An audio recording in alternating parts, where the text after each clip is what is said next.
Film is a disease, Frank Capra said. When it infects your bloodstream, it takes over as the number one hormone. It plays Iago to your psyche. As with heroin, the antidote to film is more film.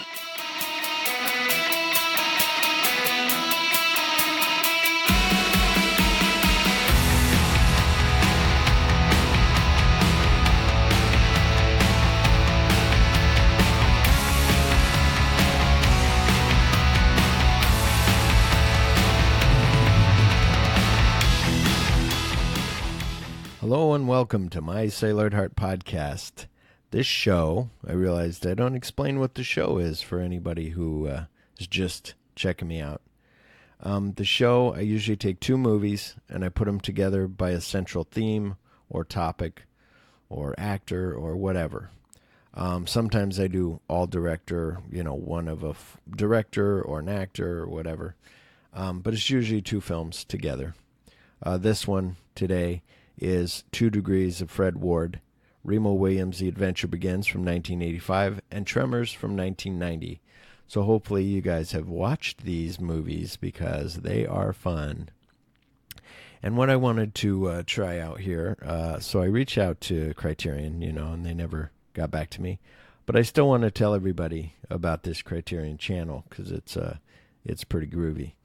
So we are not sponsored by the Criterion channel. Criterion's dream is a movie lover's streaming service with smart thematic programming and in-depth supplemental features, where the history of cinema can live and breathe and connect with the richness and diversity of voices in the 21st century. Look for new programs in the spotlight every day, from big thematic collections based on directors, actors, and stars, to complete Criterion Collection special editions with the supplemental features you would find on our Blu-rays. Be sure to check out regular series like Adventures in Moviegoing, Meet the Filmmakers, and Observations on Film Art. And watch out for Tuesday's Short Plus feature, a Wednesday focus on women filmmakers, and Friday Double Bill and the Saturday Matinee. We'll publish our calendars in advance, and new titles will be coming on and off every month. Most special event programming will be available for at least 90 days, but we'll be sure to let you know in advance if something is leaving. Our permanent collection of more than 1,000 landmark international classic features and shorts will be continuously available for you to browse at your own pace. Thanks again from all of us at the Criterion Collection, and happy viewing. So, I signed up for it, like I told you guys, for $100 for the year, and it's definitely worth it. Or you can do $14.99 a month, but if you do $100 a year, it's like $8.33, whatever it is. So it's definitely worth it. So just wanted to let everybody know what Criterion Collection was all about. And as you'll hear on this episode, Jason Bromley is on me. On me? Yeah, he's on me. Yeah, he is. Jason Bromley's on this episode, and he talks about how he doesn't like any black and white films. And Raging Bull is not that great. So we discuss that. But for any other people that want to watch old classics or art films or whatever, check it out because it's definitely worth it. So anyway, some corrections from the last show. Pretty far back on the Edgar Wright episode, I was talking about music and movies, and I mentioned Point Break. What I meant was Grosse Point Blank. Or I might have said Point Blank, but I meant Grosse Point Blank, with John Cusack. So when he kills Benny the Jet at the lockers, then when he wants to dispose of the body, 99 Luft Balloons starts playing, and it just kicks you right in. It's just like really cool. And it's a good fight at the lockers. Also on the last episode, I talked about a documentary called Marwen Call, and how the movie probably doesn't show that he likes to wear women's shoes. I was wrong because I forgot the whole reason why he got beat up by these 5 guys in the first place was because he mentioned, when he was drunk, he mentioned, I like to cross-dress or wear women's shoes. And they took offense to that, and when he left and went outside, they kicked the shit out of him. And he tried to fight back, but they just, he was in a coma, like I said, for 9 months. So, or 9 days. Say 9 days, 9 months. I forget. It's on the last one. And on this episode, I tried to quote Ghostbusters and said, sorry about the glasses thing, Janine. What it's supposed to say is, sorry about the bug eyes, Janine. So just want to correct that. It's something small, but it got me. So anyway, if there's anything else that I miss or whatever, let me know. Shoot us an email at mycellularheart@gmail.com, and I will be sure to respond. Or I will be sure to, you have an idea for 2 movies together. I'll do that. So just let me know. Now on to what I've watched at home and in the movie theater. So I watched, Spider-Man Far From Home from 2019, and that was good. But I'm also with some other people that have said, like, we're getting tired of, and me and Jason Bromley talk about it on the show, but that it's a whole thing of, we're just getting tired of these hero movies, I think, these superhero movies, in a way. Like, it was good, but it felt like, okay, I think I'm about done. Then I saw Fiend Without a Face from 1958, and that was really interesting. Joe Merle will like it, and nobody else will. It's these brains that are like they're invisible monsters, but all they are basically are just brains that kill people, and they scoot along on the ground or they fly through trees and stuff. And it's fun. It's like on a military base, and military's trying to fight them, and it's just fun. But that was on Criterion, which I was kind of amazed that something like that sometimes is on there, because Criterion's supposed to be like, high art in a way. But sometimes that's at least what I used to think. But I think it's more of a broad of like, this needs to be put on here, which is good. It's fine. I wouldn't have seen Fiend Without a Face otherwise. I might have. Who am I kidding? Then I saw Tremors, A Cold Day in Hell, because we were doing this Tremors episode, and I've seen all the other 5 Tremor movies. So I thought I might as well see the 6th one, Cold Day in Hell from 2018. And it was good. It wasn't great, but it was good. 5 and 6 are, okay. I might have liked 5 better, but I forget. But I don't really like those little farting ones. At least this went back to kind of like a regular Tremor. Maybe they had the ass grabber. Anyway, the ass blasters. They had those in there maybe. Anyway, but now the exciting one. Then I saw All Hallows Eve from 2013. And that was really good. If you like Art the Clown from the Terrifier, or just called Terrifier, it is really cool. And just the premise of the movie, like they're watching a video. These kids are watching video on Halloween. And that some kid got when he went trick-or-treating, and he finds this video, and he puts it on. And the babysitter's like, their aunt or whatever is like, no, we shouldn't watch it. But then they watch it anyway. And then all of a sudden, it goes into the movie and shows you all that. And then it's like meta, then they're in the movie, like she's in the movie. Like, it's really, really cool. Really great special effects. Really great horror movie. I really liked it. It's hard to find some good horror movies sometimes.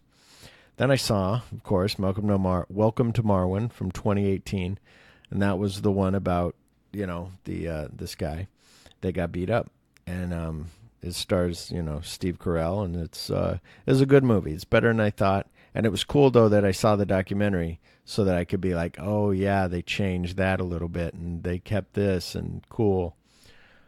Then I saw The Meg, because Chip and I, my cousin, are going to do, for Shark Week, we're doing Jaws and The Meg at the end of this month. Now, my thing was, oh my God, really? I got to watch The Meg again? But it was his wife's idea, so I said, all right, I'll watch it. So I'm trying to get away from, crappy movies, but, we did, on this one here, we do The Adventures of Remo Williams, The Adventure Begins, which is, it's an okay movie, but it doesn't hold up. And so I'm trying to get back to some great, great films. But then I saw Jaws to cleanse my palate from 1975, because we're doing that show. And Jaws, I can't believe I don't watch it every fucking day. Like, it's such a good fucking movie. I love that movie. Then I had this wild hair up my ass, because when I had Robert Jones on, the video editor, he, on the Edgar Wright episode, he talked about, him and I were talking on the phone about how what terrified him was the little spiders in Runaway. And I remember them being smaller. I thought they were small like the ones in Minority Report. But they're big, like the size of your cell phone or bigger, and like huge, like an old cell phone. And they run around. And the movie does not hold up. It's from 1984. Tom Selleck. It's fun to watch because it's just like, wow, this was what they thought the future might be, or whatever. And it's Michael Crichton. It's just really interesting. And they're police that take care of, your robots or your automated stuff goes crazy at your house, and you call them and they come and take care of it. So it's kind of funny. Then I saw a really good giallo, they're called, the Italian horror movie, called Blood and Black Lace from 1964. And it was really neat. I really liked it. The colors were great. The suspense, the killer almost wore like a mask where it was like from The Watchmen, Rorschach. He wore that kind of mask where you didn't know who it was. It was really cool. Then I saw Remo Williams' The Adventure Begins a second time because I had seen it so long ago that I was like, okay, I saw it like 2 months ago, and now it was coming up for us to do the show. I said, okay, I'll watch it. It's on Vudu. If anybody wants to watch it, you can turn off the show, turn off the podcast, go watch it on Vudu for free with ads. Come back, watch that. Tremors, though, you have to either buy or rent, or if you got Stars or whatever, it's on there. Then I saw Deal of the Century. Sorry, I'm tripping over my words. Let me have another sip of my tea. Deal of the Century for 1983 with Chevy Chase and Gregory Hines. And I remember liking this movie or seeing it. And my whole point of seeing it this time, because I would have passed it by, but for one, it was on Vudu, it was free. But for two, me and Joe, my good friend of 40 years, Joe Weedman, we are looking for this movie that we saw that said, the guy says, I only have one bullet left. And the other one says, well, maybe we can get him to stand in a line. So I do not know where that line is from. So I was thinking maybe it's from Deal of the Century or maybe it's from Best Defense, but I don't think so. But it just drives me nuts that we can't think of that. So I was thinking that I'd watch Deal of the Century and it would be on there, but it was not. So that movie, though, skip it. Don't watch it. It's not worth it. Really outdated special effects. The only funny thing is Chevy Chase guy tries to rob him, and he's an arms dealer, so he pulls out this big HK rifle, and the guy's like, okay, never mind. Then I saw Tremors for 1990. I saw that again because I bought it on Blu-ray, because after I watched it, I was like, dude, I got to own this movie. So I bought it and watched it again. Really fucking good. Everybody go buy Tremors. Then I saw, Joe Merle told me to check out a movie called The Reef, which I've always seen pop up on my Amazon Prime, and it's on there. It's free. And, well, free, you pay for the service. And it's from 2010, and it was really cool, and it's based on a true story, and it's one of those creepy, like a Jaws, like for Shark Week, like check it out, because they got to swim from when the boat is going down, they got to swim all the way, like so many miles to this other island. And it's just one guy and these two girls and another guy, his brother, and they're trying to make it, and they're like freaking out because they can't see underneath them, and only the one guy has goggles to look under, so every once in a while he looks under. Really done really well. I really liked it. Thank you, Joe Merle.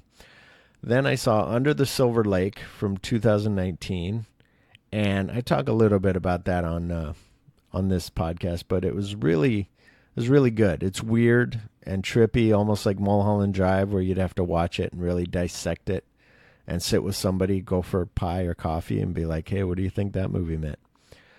Then I saw Real Men from 1987. I had always heard about this. This was John Ritter and James Belushi. And James Belushi's like an FBI guy, and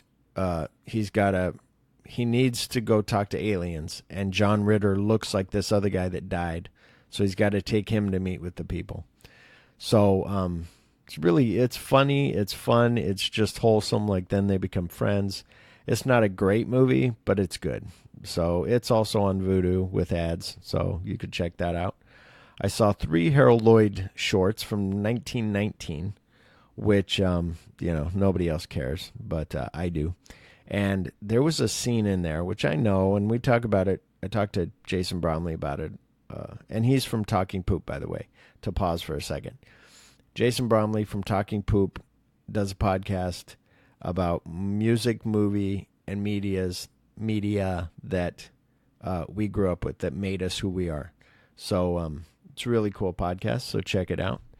And so this Harold Lloyd, he talked about how he hates old movies. He won't watch Silence, fuck that shit, like all this stuff. But I watched this movie, and it's got a white guy playing a black woman, like a bigger sized, white guy playing a black woman with blackface, playing a maid, and it's just really bad. I'm going to put a picture up on my Instagram, but it's just really like, wow. Like, it was 1919, I get that, but I've seen some silent films with black people in them, so I don't get why they couldn't just use a black person, unless they needed a certain comedic effect that they were going for of the way this person had to act. So that might have been, but I don't know. Then I saw, here's where I lose everybody. Then I saw a movie called Double Suicide from 1969. It's Japanese. It was on Criterion Channel. Now, again, just like with that dialogue that I'm looking for a movie that I saw in Turner Classic Movies once. I turn it on, Japanese movie. It starts out, I didn't see the very beginning, but all I saw was a guy shows up at home to his mother, and he's got this woman with him that he's like captured and brought home, like kidnapped. And he tells this woman that she's his muse, and the mom goes with it, and he walks there, and then he works in like this big cave where he makes his sculptures and everything. And then they end up falling in love, and they start having sex, and they do all this stuff. But then it starts getting like where all of a sudden she'll cut him on his chest, and he'll cut her, and then like she chops off his arm, and then he chops off her arm, and it like escalates. And it's just like, holy shit. And it was like black and white. It's like done in the late 60s. And it's like, what the fuck am I watching? And it's really cool. And I've been looking for that. So Double Suicide sounded like it might be, even though the thing read a little different. And I watched it, and it was still good. But it was not that movie that I'm looking for. And then, but I was really excited. I thought it was. Then after that, I was on this Japanese kick. So I saw Kuroneko AKA Black Cat from 1968. And that's Japanese. And that was like about these samurai kill this woman and her mother, and then or the woman and her daughter-in-law, and then they leave and they burn the hut, and then later those two people come back and they're like ghosts, those two girls, and they take revenge on all the samurai. So they make the samurai fall in love with the daughter-in-law. And then they kill them. So it's really cool, real atmospheric, really like just cool, just really neat. It was real, for 1968, it was really cool. Then we went to the theater, me and the wife, and we saw Toy Story 4 from 2019. And I liked it. I didn't like it as much as Toy Story 3. My wife kept watching me, waiting for me to cry, because I cried at Toy Story 3, and she'll never let me forget it. She wasn't with me at the time, but of course I told her, and she goes, wow. She said, they're not going to kill all these Disney characters. Like, why would they do that? That's their bread and butter. I said, honey, you didn't know. I didn't know. Anyway, so I thought they really didn't need to do a fourth one. Like, it could have been fine without it. It was good, but could have been without it. Would have been fine. Then I saw The House on Haunted Hill, which I've never seen, from 1959. With Vincent Price, and it was really cool. It was really neat. I liked it. I had heard about it. I had wanted to see it, and it was good. And I have that on one of my channels on Roku that's free, so I just watch that. Then I saw a really cool, weird movie called Devil Times 5, a.k.a. The Horrible House on the Hill, from 1974. Had Leif Garrett in it as 12-year-old, 11-year-old. And it's these 5 kids that just go around and kill people. And they're being brought from like an insane asylum on like a road trip or something. And the van flips over. And then they just escape and go to this little like place where these people are staying in this inn. And they all these friends are staying in this inn. And they go and they're brought in like, hey, look, it's kids. How are you poor kids? And then they kill everybody. It's pretty cool. And then I saw Texas Chainsaw Massacre 2. It's always been on my list. And then Joe Merle said actually Josh wrote me and said, hey, on International House of Horrors, we're doing Texas Chainsaw Massacre 2. And I said, oh, cool. So right while they were recording, I was watching it. And it was really good, 1986. I thought I had seen this movie, and I know that I have, but I was in and out of it. I was either doing something else or put it on thinking that I need to watch this, but never really fully watched it, or that it was boring up until they got into the cave and all that, whatever. But this time, oh my God, it's so much fun, so cool. Everybody check that out. And that is on Vudu with ads for free. Uncle Buck, my wife bought Uncle Buck and Fletch on a double Blu-ray set for like $10 or $7, whatever it was. Real good deal. And I forgot how good Uncle Buck was from 1989. Great fucking movie. Like, just John Candy, Macaulay Culkin. Like, there's scenes in there that me and Joe Weedman used to just just say to each other, and just funny shit. Then recently, just last night, I saw Raw Deal from 1948. One of those film noir. Woman helps her boyfriend escape from prison. She waits for him outside. Then he goes and kidnaps his parole officer, who he's kind of in love with, and she's kind of in love with him. And then they're on the run. And the two girls, the main girl, of course, doesn't like this parole officer. Whatever. Anyway, it's really good, really cool. Then me and the wife went and saw Stuber at the theater from 2019, and that was really good, really funny. Just good, just a good, fun movie. I loved it. I always, on a comedy like that, it's weird because at the end I want them to always like do like Cannonball Run and Smokey and the Bandit, like show all the outtakes, but they don't. But that's what I was kind of waiting for. I was like, oh, that'd be cool. But it was really good. Then I saw It Follows, because the same guy that did Under the Silver Lake did It Follows, and I had never seen it. And Joe Merle, another podcast to check out, is International House of Horrors, especially if you like horror movies. And they're going to do It Follows and Under the Silver Lake. So I said, well, I better see It Follows from 2014. And I saw it, and my wife was like, like it ends a certain way, like ambiguous. And I really liked it because there's this thing at the end. I won't spoil it in case you haven't seen it, but there's this just a little moment. It's really cool. So I like that a lot. So that's what I've been watching. I'm sorry that this took so long for me to explain everything, but that I've been watching. But I tell you what, this is one of my favorite things to do, is to tell you guys what I've been watching, because I want to share all the stuff that I've seen, what's good, what's bad, what I've seen at least. And I try to watch movies that I haven't seen before. So, except for Tremors, of course, and all this. If I'm doing a show, I rewatch those. But I've been trying to watch things that I haven't seen before. So, I'm going to definitely be doing that tonight. And on that Criterion channel that I talked about, they have double features on there. And they have a thing. They put The African Queen with Harold and Maude, which is kind of weird, but they have a reason why they put those together.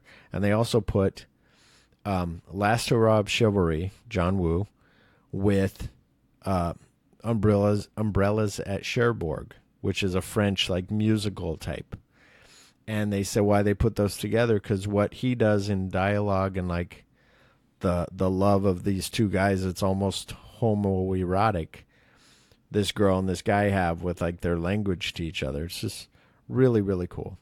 And this is before, like, anyway, Last Hurrah of Chivalry, everybody check it out. But, okay, I'm sorry, I'm rambling. But anyway, now here is the show with me and Jason Bromley from Talking Poop Podcast.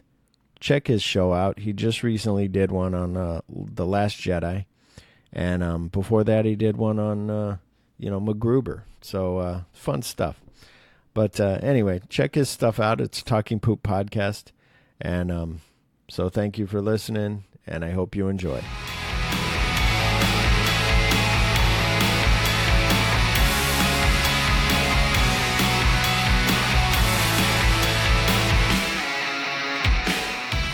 I just saw the international. What's the new one called? The Far From Home. Yeah, Far From Home. It was great. Yeah. It was great. Yeah. Fuck that other movie, dude. Dude, it was a different movie. Like, it's not meant to be...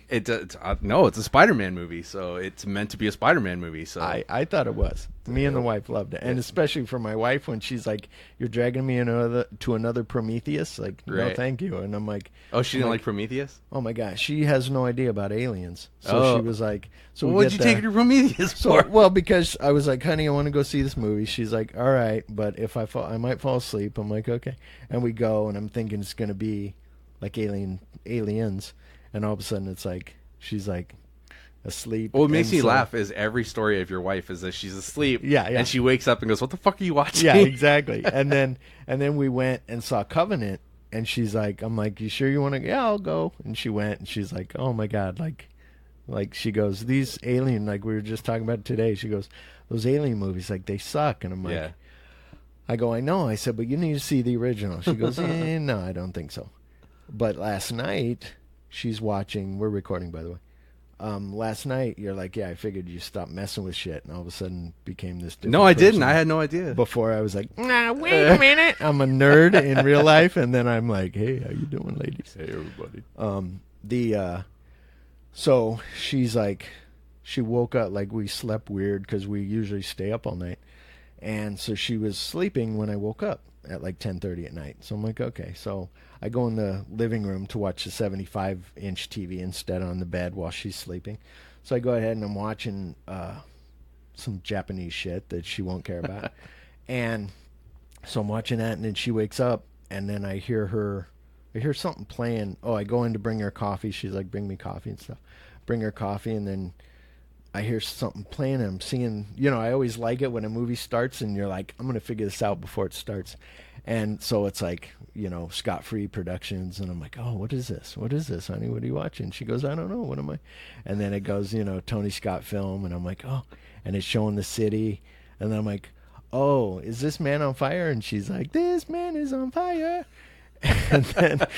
and then she watched the movie, and I'm in there watching whatever, and then I come in and she's like, can you put on Bodyguard for me? And gives me the DVD because she had me dig that out the other day.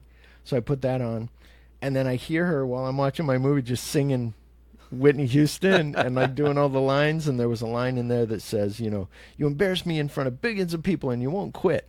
And my wife always uses that line, and I had no idea. I was like, that's where that came from. And she's like, you know it. So then I said, you want to do a podcast on The Burbs and The Bodyguard? She's like, no. Because she goes, for one, all I'll say is The Burbs is a great movie, and Bodyguard is a great movie, and that's it. And then I was like, hey, you like Corey Feldman. What if, because he was in The Burbs, what if I had him on the show? Would you be on the show? She goes, no, he's crazy. And I go, well, you could just sit there and go, you're crazy, you're crazy. Well, he's telling me his story and just, you're crazy, you're crazy. And she's like, no. So anyway, it was funny. But the other day I wrote you and I said, I was thinking, I forget where it came from, but I said French Connection.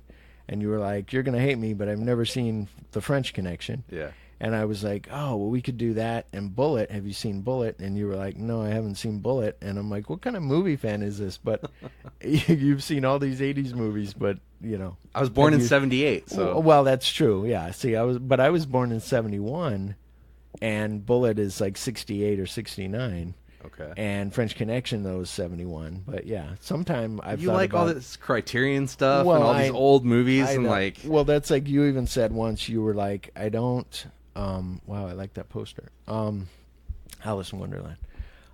He said, at one point you were like, I don't like foreign films. I think you told Joe Morrell, and I'm like, what the fuck? Like, he's missing all these Akira Kurosawa. Like, have you ever seen John Woo's, like, The Killer or Hard Boiled? Nope.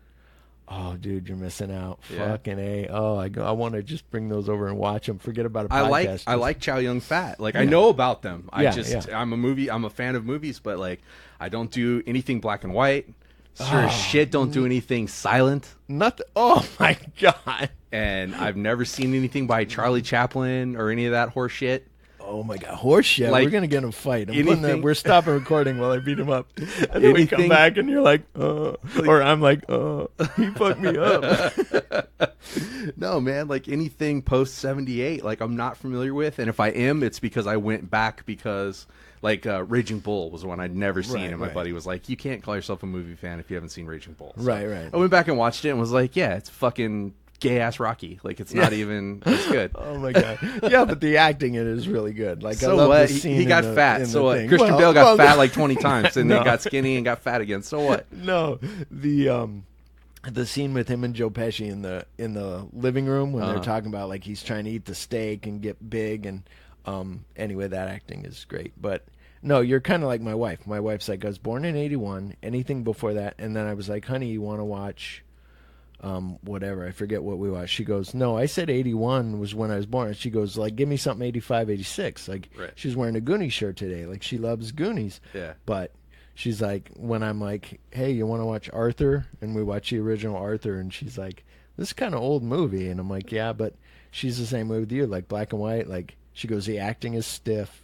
Like, it's just, That's the thing. It's paced different, and the acting is different. And since I've had kids, there's so many modern movies that I want to watch that probably aren't as good as like classic films. But I'm also a big believer that just because it's old doesn't make it classic. Well, right. Like, fuck Moby Dick. Well, and what makes that classic? I still haven't seen it, but you heard that when I watched Dr. Zhivago, I was like, it's supposed to be great. Yeah. Lawrence of Arabia is good.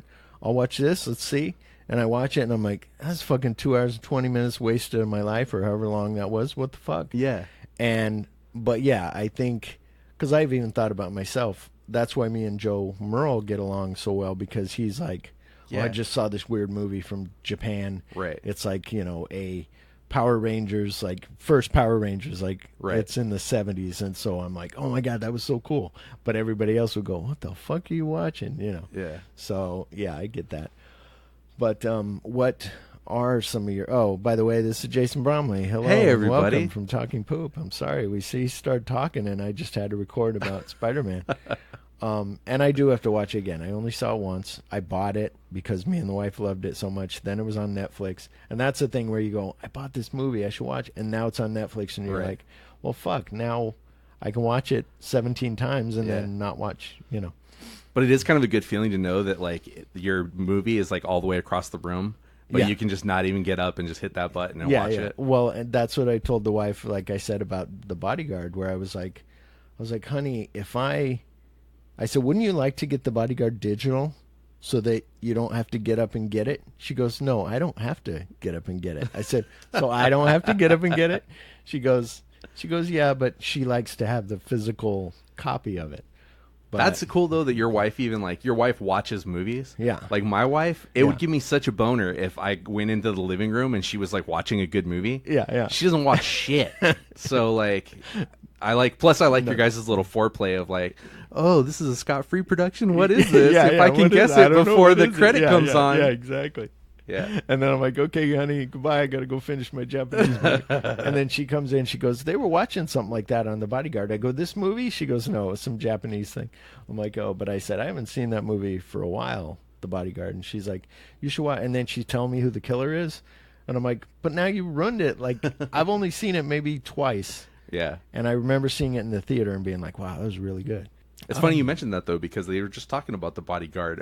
Kevin Costner was, because he's talking about the iconic movie poster of him holding her. Yeah. And that's not really Whitney Houston. That's the stunt double. And she's got her face buried into his chest. That's funny. Yeah. Yeah. And I'm surprised because that Whitney Houston would sign off on that poster because, she was kind of a diva. Yeah, she was a diva back then. Yeah. She would have been like before the coke and crack.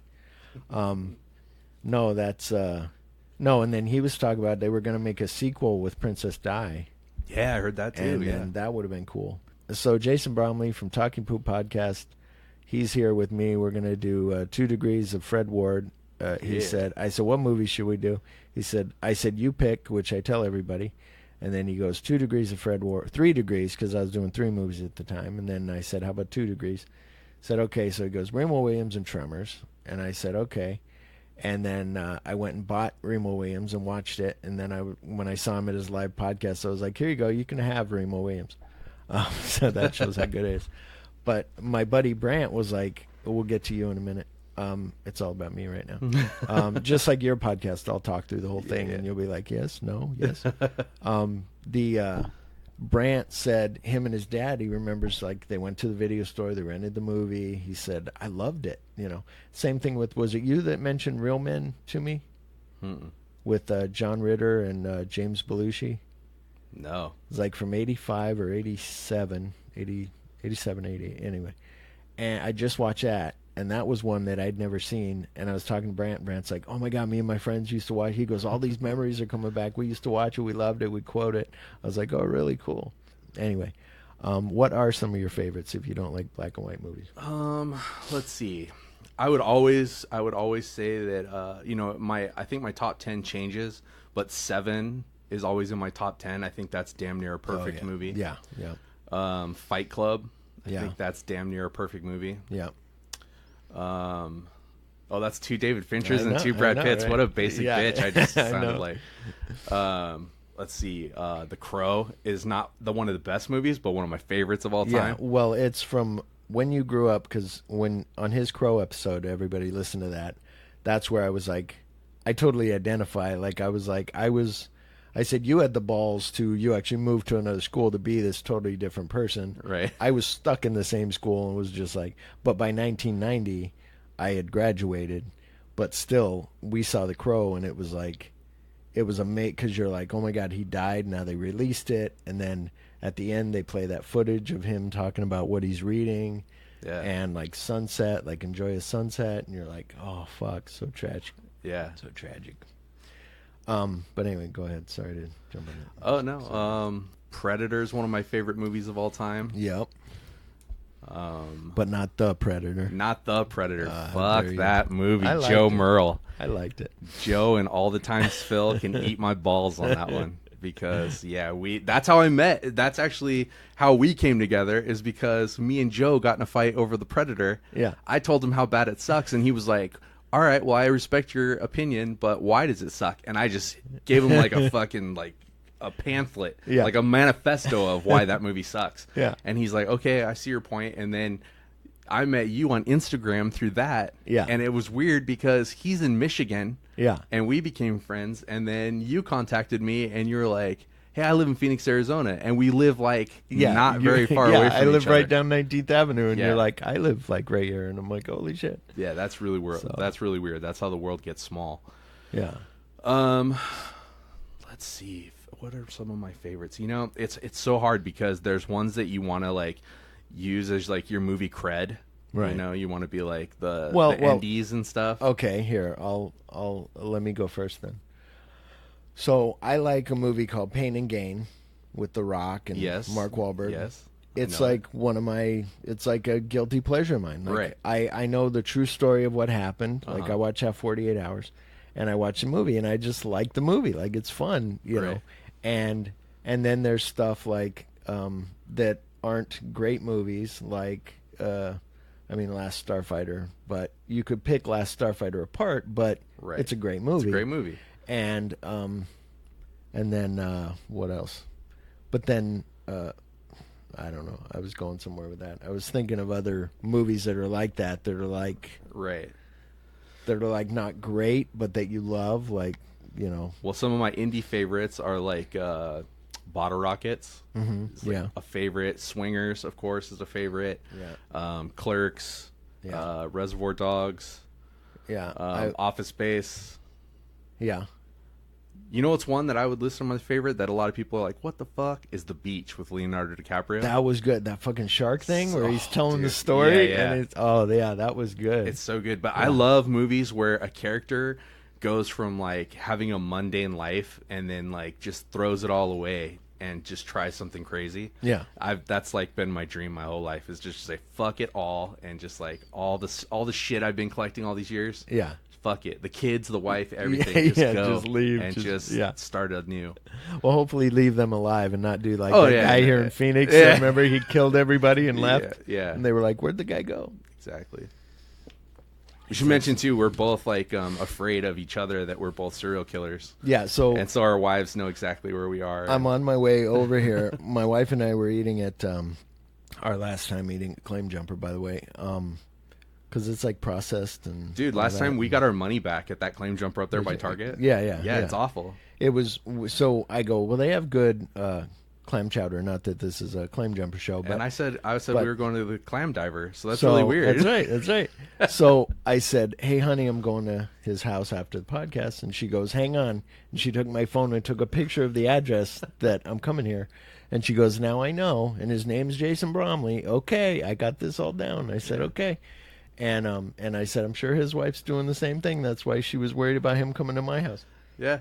She actually was like, what if he's a serial killer? And I was like, serial killers don't have podcasts. Yeah. Because how are they going to get away with it? I was like, he's been talking about me on his podcast for like 3 weeks. Like, but you and I used to write scripts, and that sounds like a fucking great script. Like, it really but is. he does a award-winning podcast. Why would he be a serial killer? Exactly. He's not going to put me in a walrus suit. Yeah, exactly. And then all of a sudden, there it is. Yeah, my wife went to that, and she was like, oh my God, you brought me to this Tusk movie. I said, honey, it was from a podcast. You had to hear the episode to then it makes more sense. Like, it's really cool. And she's like, uh-huh. But anyway, I guess we'll get to the show and then we can bullshit later. Well, we should discuss, this has been a long time coming. And when you asked me to do your show, I didn't know you at all. Right. So I kind of pulled the Fred Ward thing out of my ass. It's not like I'm a huge Fred Ward thing. Yeah. I was like, what would be kind of funny, since I'm such a funny guy. Which is funny. First of all, after you got to know me, you should have said, okay, wait, let's not do Fred Ward. Let's do fucking, award winners. Let's do American Beauty and something. But American Beauty's ruined forever because Kevin Spacey's a weirdo. Yes, that's right. I think you said that on one of your shows, but or no, Always Phil might have said it. But that's funny because what I did with Always Phil, Joe Merle and those movie guys, he was like, hey, me and Will are going to do Lone Wolf and Cub, like all those 6 movies. And I was like, oh, I should come up with something for me and Phil to do. And Joe's like, oh, that'd be funny. So I said, hey, we should do all the Police Academy movies.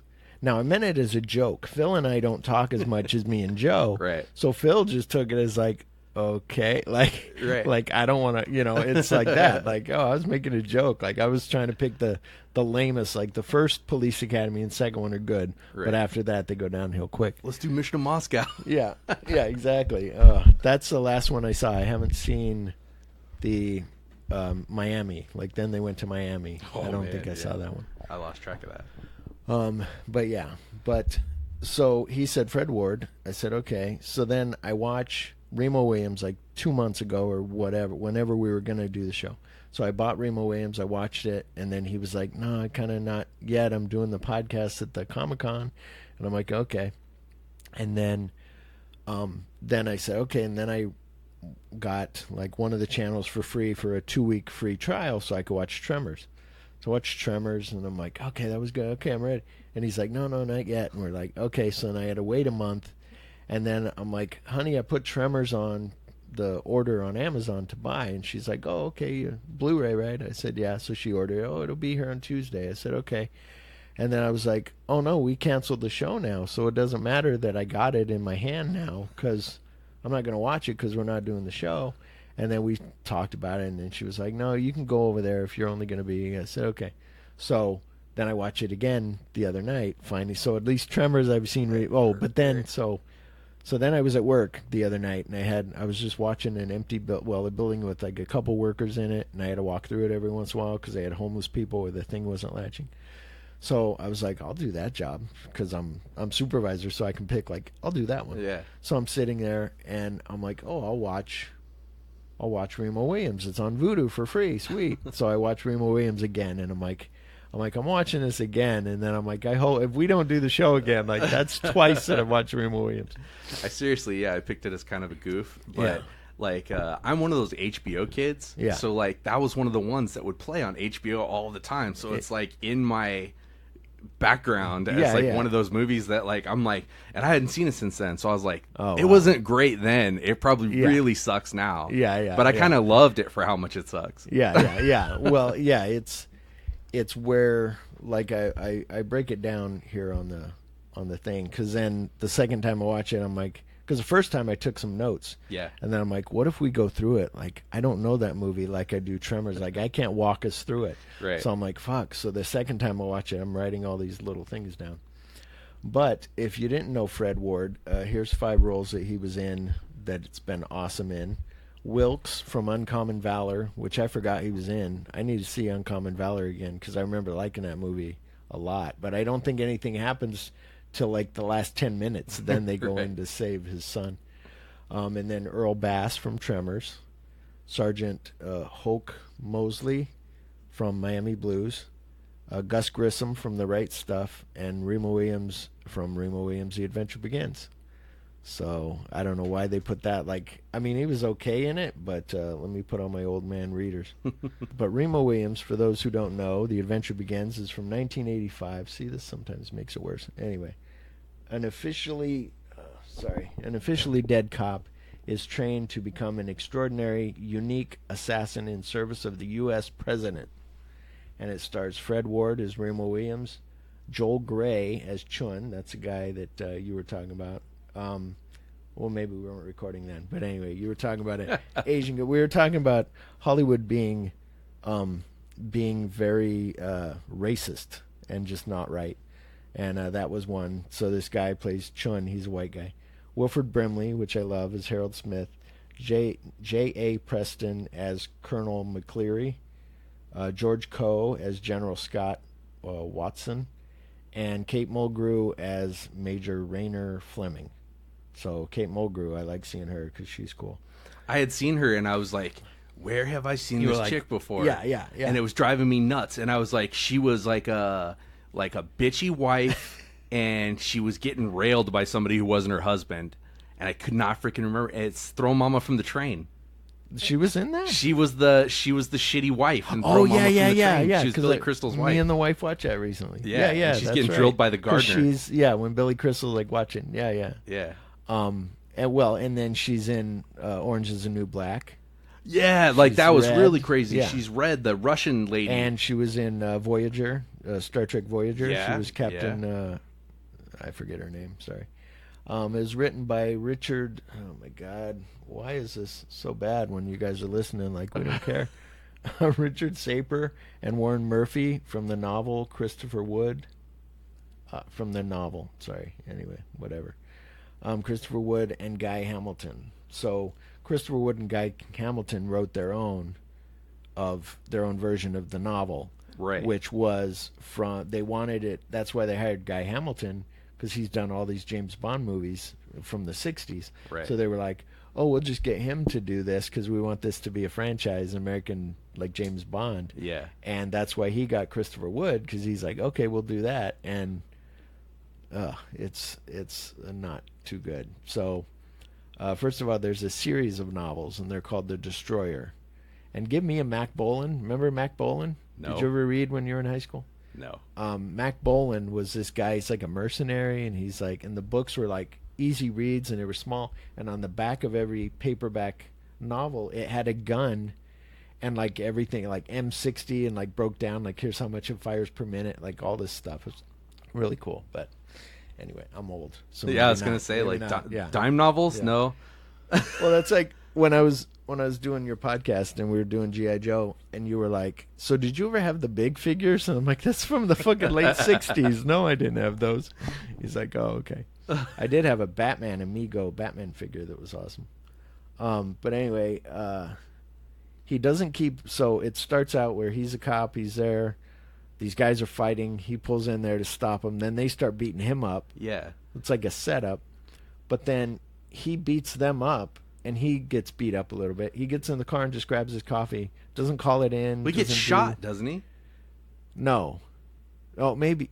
No, he's fucked up. I know that. Yeah, he's and pretty he gets in his fucking car, where and he's then just... your bullshit used DVD skipped to when he's like, all of a sudden he's like getting trained by this martial arts legend, and I'm like, what the fuck just happened?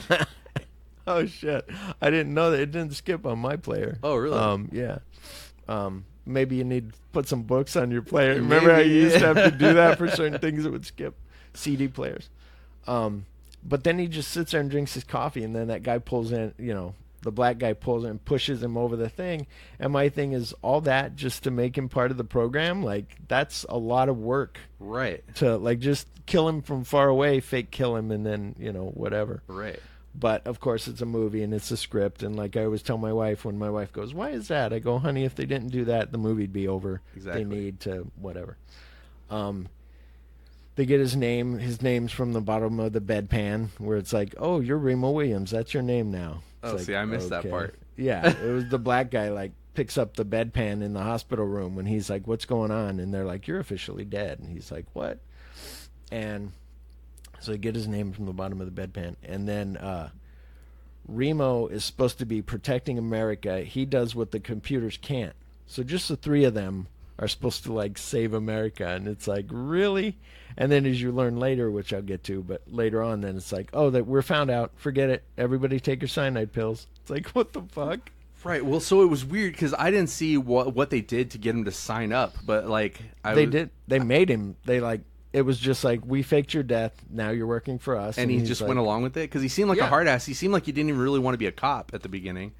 And then I was like, what did they say to him? Did they have nude photos or what's going on? Yeah, something. That would have made a better thing. Like, here's you... anyway. And then a fool chatters and the wise man listens. That's what Chun says, which I like. It's a good saying. Sometimes I chatter a lot. And the computer keeps saying that Groves is good and too good. So, like, it's trying to set you up, I guess, that this guy's really bad, but the computer, this voice, when he watches the little... And that's another thing that sometimes... I was listening to a, like, Mission Impossible thing where they were making fun of that, and they were like, who edits those videos that they send to Ethan Hunt that are like, here, because they're really good editors doing all this. And it's the same thing with these guys. Like, who the computer edited all this footage together to tell you, it has this different cuts and stuff and this close-ups. guy's really good. Yeah, that always gets me too. And it's a close-up of something, and it's like, that was taken from a surveillance camera. It's like, no, that was camera B. The whole thing with the computer cracked me up, man, because Wilford Brimley, first off, if I was like, okay, I got to cast a computer hacker. Yeah. Wilford fucking Brimley, that's what we're going to cast. Exactly. And I think he only hits a couple buttons. And all he does, he doesn't even touch it. He sits in his chair and he talks to the computer. Yeah. And it shows him, like you said, like pre-cut video with different angles and close-ups and shit. And he watches government defense meetings. Like, yeah. And it's just like...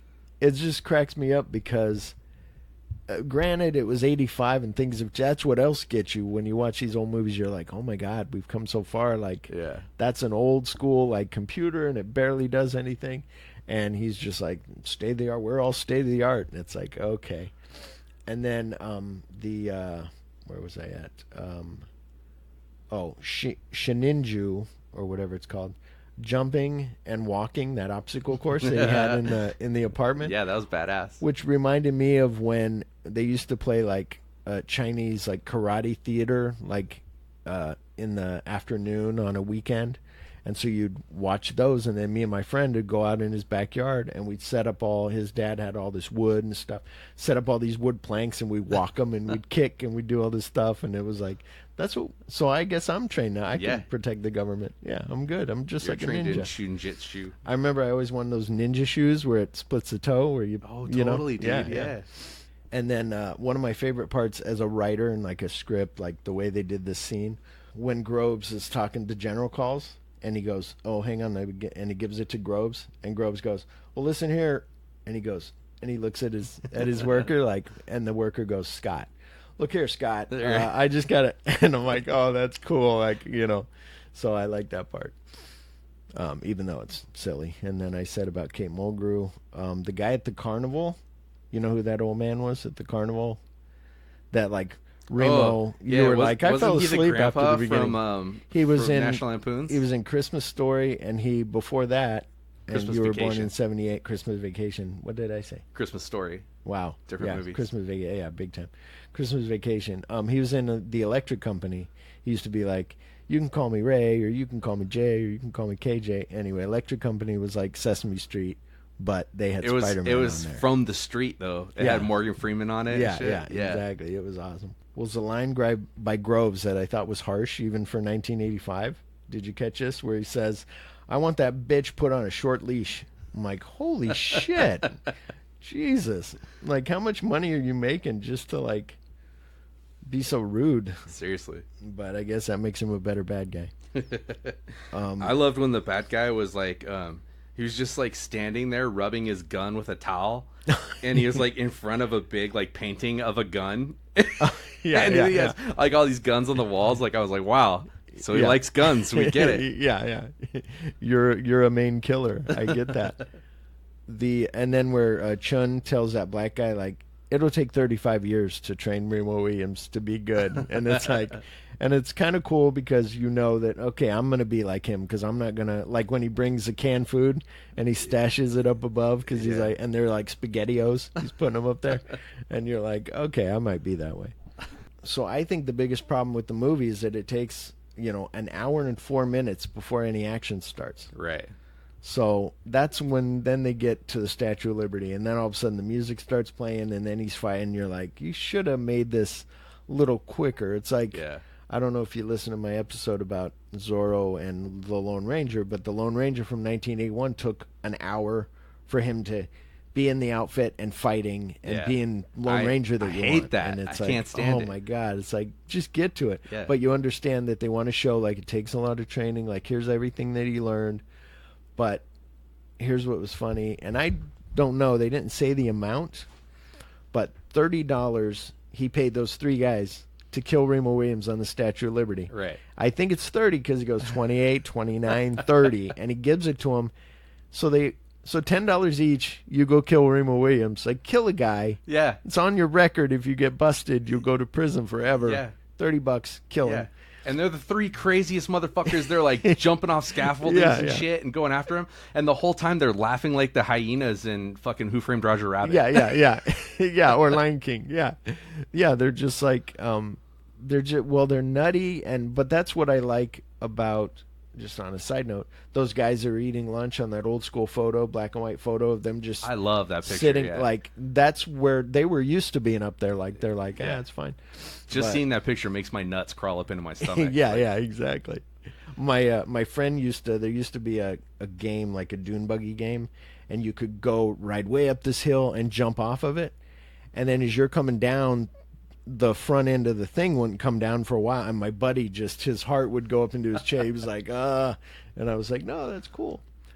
But then when he's being chased across the concrete, and that guy sinks, nobody does anything. They're just like, what? Well, not only that, but who the fuck is laying 6 foot deep concrete? Right there. It's not. It should be like 4 inches deep, and he sinks all the way past his head. I didn't think about that. Yeah, that's hilarious. But yeah, nobody does anything. They just leave the guy in there. Then because they are found out, that's when they're like, okay, he's got a cyanide pill. I got one. We're ready to die. And Remo's like, whoa, what? Wait a minute, what? And so then they're like, but wait, we have another plan. And then it's like, okay, and still that plan was nothing. Right. Because the thing blew up, and they're like, oh, that was a decoy. Well, whatever, get your shit straight. Smart dogs, I wrote. More than smart dogs, they were goddamn ninja dogs. I do like, though, that I do love that scene, and I think that's one that's ingrained in my head, like, that one dog jumps on the thing to pull the fire escape down, and it doesn't move, and then the other dog clamps on, and then it comes down. Yeah. Like, that image is in my head. Like, I remember that vividly. Yeah. And then they tightrope walk. And then, and then the rat or the mouse that goes up his pant legs. Yeah. And there's a story about that where my dad's friend was telling us one time how he was working in, like, a grain place, like, out in the fields. And he said, they would get in the trucks to drive back to their cars or whatever, and he said all of a sudden said he felt this rat in his pants. And he said, usually you tied off your pants so they couldn't get in. But he goes, this rat got in his pants, and you can't make him go back down because he's just going to keep going up. So he said, I had to just kill him, like squish him in my leg. And all his gut, and I'm like, oh my gosh, like that just, like I can hold a mouse or a rat, if somebody had it as a pet. Right. But if I see something scurrying across the floor, I'm up on the chair. I'm like, no, because I'm always worried they're going to climb up my pant leg or something. That's a real man story. Like our generation, shit like that, you just be like, yeah, you take off your pants, pass out. Like, Fuck yeah, dude, I'd go dong winging it. Like let him see it, yeah. because I ain't killing no, I ain't squishing no rat. I wouldn't even squish a mosquito on my arm. It would make me barf. Yeah, exactly. No, it's my dad. I couldn't even kill. Like, just because that still is a human animal. Right. I'm not a human animal. A live animal. Right, yeah. I couldn't kill it. I'd be no. Yeah. I ran over a squirrel one time and it fucked up my whole week. Like, wow. I was messed up. Yeah. But my dad used to say that, like, he would watch the mosquitoes love me and my father. It's something about our blood. And my son's got it too. But he said he would let mosquitoes land on him and he'd wait till they put their stinger I heard about in. that. And I he'd always wanted to squeeze his do arm that. until it popped. Yeah, And he'd just sit there and do that. Like he said, when he was in the army, he would just sit there and do that for fun. And I was like, that's man shit. Like, I used to hear about that, where you could, like, it gets stuck in there. If you do that, it'll fill it up so quick. And I'm like, and I would try it, and it never worked for me.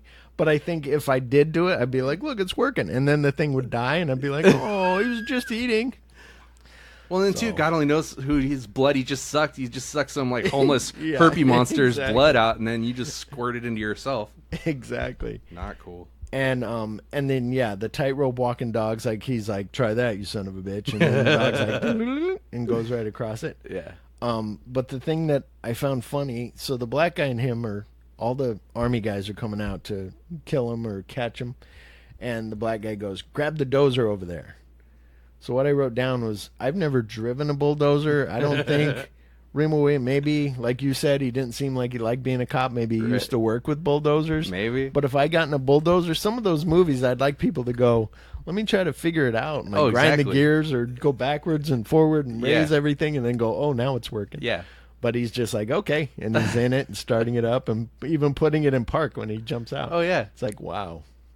That's what's crazy, too, when guys jump on a motorcycle and then they're just hauling ass through the city. And you're like, do you even have a motorcycle license? No, it's not that easy. Yeah. Well, that's what I love about you, too, probably, about The Matrix, was the thing about downloading. That was super cool. She goes, I need to know a Huey helicopter, blah, blah, blah. And then she, like, flitters her eyes and goes, okay, got it. And gets in. And you're like, fucking badass. Yeah. I wish I could do that.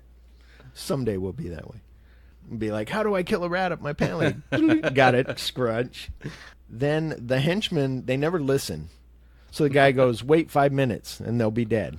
And he's like, okay. And then the guy leaves, and then he waits about 2 minutes, and then he goes in there and he's kicking, beating up Remo Williams, kicking him, and he's like, that's for my friends at the Statue of Liberty. You mean the guys that you just met that you paid $30 to kill me? We had beers after that, and you're a fucking asshole. Exactly. They told me you were a jerk.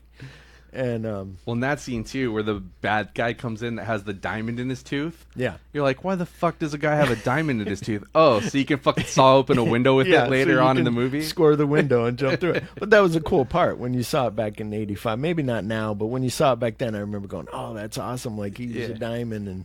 But yeah, you're like, why do you have a diamond in your mouth? It was weird before the internet, when you knew little information like diamonds cut glass. You're like, fucking it. Like, you're hitting your buddies. You're like, hey, he can do that because diamonds cut glass. Yeah, and they're like, you're full of shit. You're like, watch, go look it up. Yeah, you couldn't go to encyclopedia. Yeah. Strongest thing is diamond. My body's made of diamonds. You can't hurt me. I'm a superhero. Go to the library, pull out the card catalog, and check out the Dewey Decimal System, and then see if I'm wrong, motherfucker. Yeah, call me in 2 weeks. Yeah. And then Chun reminds me of you when he says women should stay at home and make babies. Oh, that's fucked up. I'm sorry that I gave you that. I needed to throw what if Alicia's listening to this. I just watched Toy Story 4, and Forky reminds me of her because he's like, I need to jump in the trash. I need to be in the trash. I'm like, he's a trash person. Dude, I thought the exact same thing. And Forky and her have the same body style too. Yeah, exactly. She's probably not listening to this. She doesn't even listen to my podcast. Yeah, so. probably not. None of my friends do either. It's fine. Never steal a truck that someone's working on. No. I mean, we know that, but and I know that it was for, okay, you wrote that in because then they got to go off the cliff because the brakes don't work. Right. But they were working on, like, I don't know cars that much, but they were working on, like, the transaxle, and not the brakes, not on the end by the tire, and all of a sudden it's like, the brakes don't work. But what I did like that, that they don't run trucks and cars off cliffs and mountains anymore. Remember, they used to do that a lot in the 80s. Thing, and like, I used to love it, yeah. Especially if a good log truck fell off the side and all the logs rolled down. Yeah, that's what I love. I still love the special effect of on Return of the Jedi when that walker is like slipping on the logs. And it looks so cool. It's so awesome. But then I do like when Chun. When he finds Chun, he's got the door handle in his hand, and it's like, oh, that was funny. Oh yeah, dude, he went down that hill like Chun was a dead man, and he just like pops out, and he's like, I'm fine. He's like, hey, the handle in our country, or whatever he said, the handles anyway. And then I do like it was a sweet moment when Chun calls him my son, and he's like, what? And he's like, anyway, da-da-da. And he's like, no, and he goes, okay, father, little father or whatever. He's like, uh-huh. And then the last thing was the running on water scene was better than the one in Popeye. So in Popeye, if you remember, you could see the wood because it was a little more up to the water. Yeah. Even though physically or whatever you want to call it, if he's running on water, he would be on top of the water and not a little into the water. But it worked a little better because you couldn't see the wood and he was just running on the water. Yeah, no, that scene looked legit. It was good. Yeah. I love, though, that Remo Williams kills the final bad guys with logs.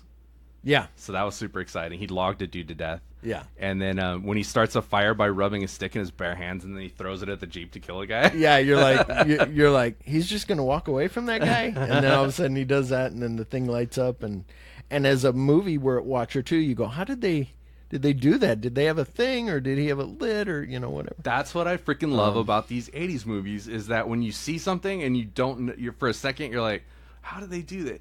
They had to figure it out, and they did it, and that's what's impressive. Or even when you just see a dude, like a good car crash or something. Yeah. Like now you might see a crash with 50 cars in the freeway go flipping over each other, but it's not nearly as impressive because now. Yeah, or back then that they did it, and now it's digital, and who cares? Yeah, it's like I said with on my Terminator 2 episode with Josh from Germany, and I was like, that's all like practical effects. Like there's some special effects in there, but they're mostly because Cameron came from, we don't have much money, how do we make this effect work? Right. And that's, and it works. Even the thing like you had mentioned with the twins, where the guys, the T-1000 becomes that security guard and stabs them, those guys were twins. And you've seen them as twins in like Gremlins 2 and stuff. But that was a great idea. And the Linda Hamilton twin and all that. Seriously, oh my gosh, can you imagine getting with Linda Hamilton and her sister? Did you hear the story of, I don't know if I told it on the thing, I think I might have, but so Linda Hamilton's sister was on the set one day when they're filming Terminator 2, and Arnold just runs up to her thinking it's Linda and just dry humps like the back of her, like just like goes up to her and starts humping her from behind, and she's like, what the fuck? And then Linda walks up and is like, that's my sister. And he's like, oh my God, you look the same, you're twins. How do you say it? Come on. Yeah. How do you say it? Oh, mate, I don't know. You're better with the Arnold. I am so, I don't know. I'm sorry I was humping your sister. Yeah. I don't. Yeah. That's what was good on that Josh episode where I could be like, say, get to the chopper. And he's like, get to the chopper. Oh, I'm my like, gosh. that's perfect. He's like, I didn't even do it. I go, I know, because you're from Germany. I love hearing Josh's accent. He sounds just like Christoph Waltz. Yeah, yeah. And it makes me laugh every time. Some facts about this movie. Bruce Willis, who was still a working bartender in Manhattan after filming his first television pilot, was almost cast in the role of Remo Williams. And director Guy Hamilton noted that Fred Ward did 50% more of his own stunts than any other leading man that he had worked with. The studio wanted it to be a franchise that would rival the long-running James Bond franchise. That is why they went with, like I said, the director Guy Hamilton and the Bond writer Christopher Wood. But like I said, it was just that thing of either waiting. I think it was the thing of the metaphysical, the whatever you want to call it, the karate stuff of like you can run on, like if they would have done it more like Karate Kid, like wax on, wax off, like stuff like that, then you could have been like, oh, okay, cool. Like, it's practical stuff. It's real stuff that we could work with, and not just like, okay, you can run on that. Like, I don't know if you ever did see the pilot, but there's a pilot on YouTube. I promised I was going to watch it, and then I didn't. It was horrible. It's okay. I saved you 45 minutes. Just like you guys saved me from... I've never seen any of the Game of Thrones, and you guys saved me from watching 9 years you're welcome. of whatever. But on that, it's a different guy. It's not Fred Ward. And he, like, jumps... Like, he can jump down off of a building and kind of, like, land, like, kind of cushiony, like, not... Like, all this kind of weird stuff and, like, running lightly and... It was, and him and Chun is played by the guy from Fright Night that you talked about. Malcolm McDowell. Malcolm McDowell. No, Roddy McDowell. Roddy McDowell, you're right. And so all that stuff where it's like, it's just weird. Like, you're watching it, but then it never went anywhere. And they had a whole... Oh, so here's the thing about Chun, and then I'll get to the other thing. It took over 4 hours in the makeup chair every day to transform Joel Grey into Chun, the master of Sinanju. Carl Fullerton was a special makeup effects artist who was responsible for the transformation, and his hard work did not go unnoticed. Fullerton was nominated for an Academy Award for his work, which I was surprised. That's for really Remo crazy. Williams. Yeah, I saw Academy Award in Remo Williams. But he did do good. When you watch him, in the movie, I thought he looks weird. There's something going on. But I thought it was an Asian person made up to look older. But I didn't know that it was a little British white guy. Yeah. And Fullerton's amazing work was also the reason Joel Grey agreed to do the movie. Grey had originally turned the role down, partially because he did not want to offend the Korean population. But after Fullerton went to Joel Grey, who was vacationing in the Hamptons, and did a mock-up of Chun makeup for Grey to show him it was possible to turn him from a Cleveland-born actor into a Korean senior citizen. So then he decided to do it. And then in an early draft of the script, there was a flashback sequence. This would have even took the movie out further. Flashback sequence of Chun's life back in Korea. This flashback sequence never made it past the planning stage, and no footage was ever shot. And there were plans to make multiple... This is where I was getting at with what they were going to do. There were plans to make multiple Remo Williams movies, hence The Adventure Begins. And when the producers were shopping the project around Hollywood, they used merchandising possibilities to make the Remo Williams franchise, I sound like I had a stroke there in a minute, a more enticing project for studios. Unfortunately, the sequels and the related merchandising never came to fruition. So I don't know what you'd have, like Korean barbecue, Chun style. I would totally have a Remo Williams action figure. Yeah, and or a action figure, or a Burger King, like the glass. Oh hell like yeah, Remo Williams glass. Yeah. The iconic Statue of Liberty scene did not happen overnight. There were months worth of negotiations to get the permission to film at the actual Statue of Liberty, which was undergoing a major renovation at the time and was surrounded by scaffolding. The biggest restriction to the production is while they could work on the scaffolding, they were not permitted to touch the actual statue itself. I remember when I saw X-Men, I thought, Remo Williams did this back in the day. yeah, exactly. He did it better. And then to get around the no-touch restriction, a life-size replica of the Statue of Liberty from the bust up was created in Mexico City, where they got the Titanic, they got the Statue of Liberty, they got everything over there. Where nearly all of the non-New York City scenes were filmed. To film the scenes where Remo was actually crawling on Lady Liberty, the storyboarding and pre-planning allowed the sequence to come across as seamless, despite the fact that the sequence was filmed in 2 different countries. So that was good, because it did seem like that did seem seamless. The legendary Dick Clark was a part of the reason that Remo Williams was made. Clark was even a key part of the Statue of Liberty, so you can blame him for this crappy movie. He was even part of the negotiations, and he agreed to appear in a Statue of Liberty PSA. Huh. So... yeah, that's... Well, I think the reason why the television series obviously failed is because the movie would suck even worse if it weren't for Fred Ward being so goddamn charming. Yeah. He looks tough as fuck. Yeah. And he's charming as fuck. And he's funny. And that's what made... That's what made this movie watchable. I agree. Well, and like I said, he's good on he's good on everything he does. Like, yeah.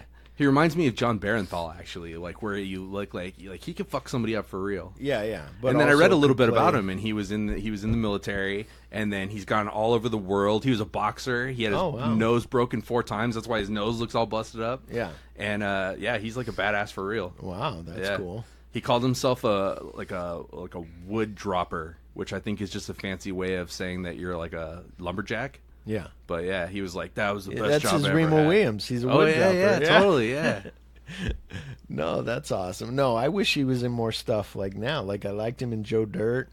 Yeah. That's the thing. Later in his career, he almost became like a joke. Like he was always playing like the angry dad, character actor, and but he's funny and he's good. So but I would have liked to see more of him. Like I don't think he was ever taken seriously as an actor, you know? Yeah, well, and that's where some of these guys, where you go, there should be more of a, I'm trying to think of somebody, but there's some guys that you go, oh, they should have went further, but they only go so far, and you're like, why isn't this guy more? Like, I love this guy. Yeah. It's like I was watching, I watched that Under the Silver Lake on Amazon. Oh, yeah. With Andrew Garfield. Heard people talking about that. It's like a weird movie, but I love Andrew Garfield. Like, there's something about him. Like, he can be like, you know, he's a good actor.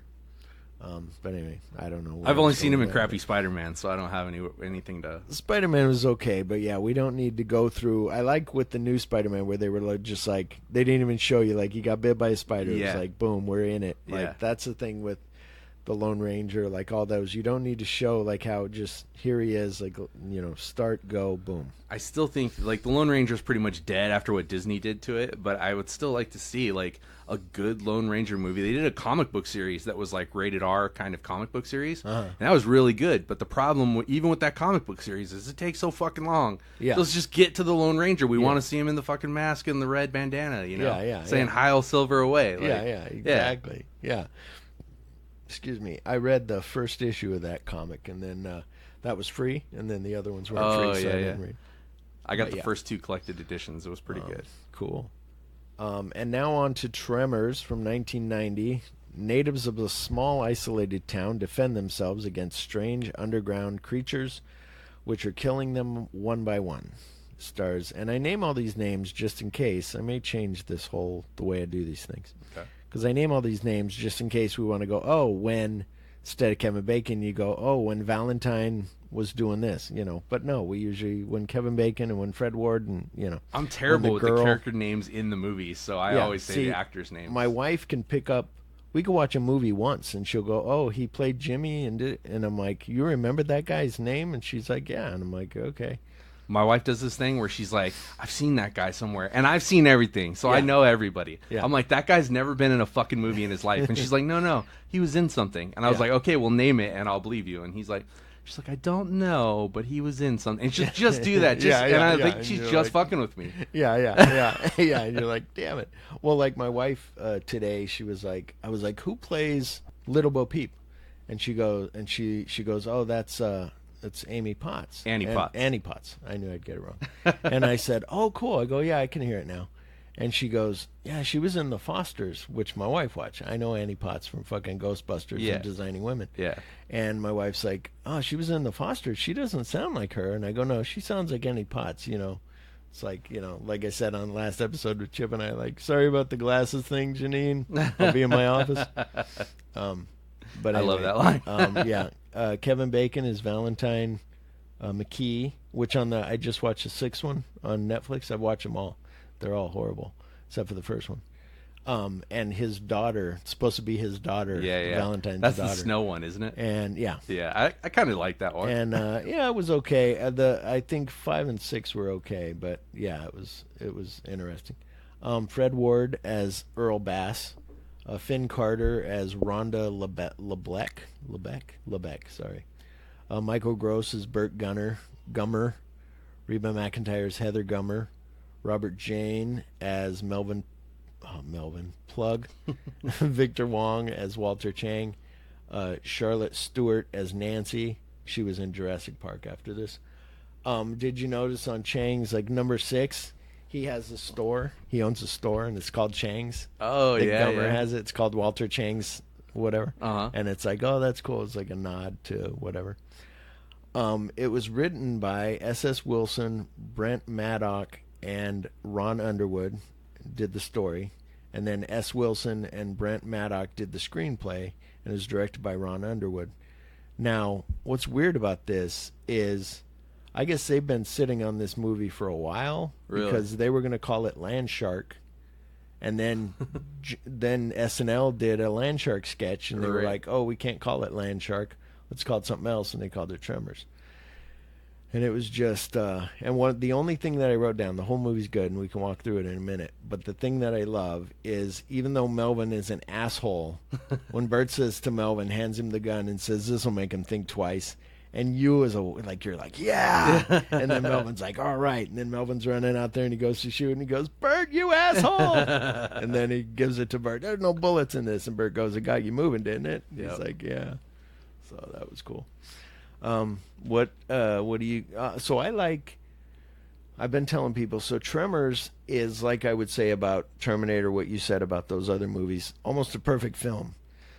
You can take Terminator's like a perfect film from beginning to end. It's got everything in it.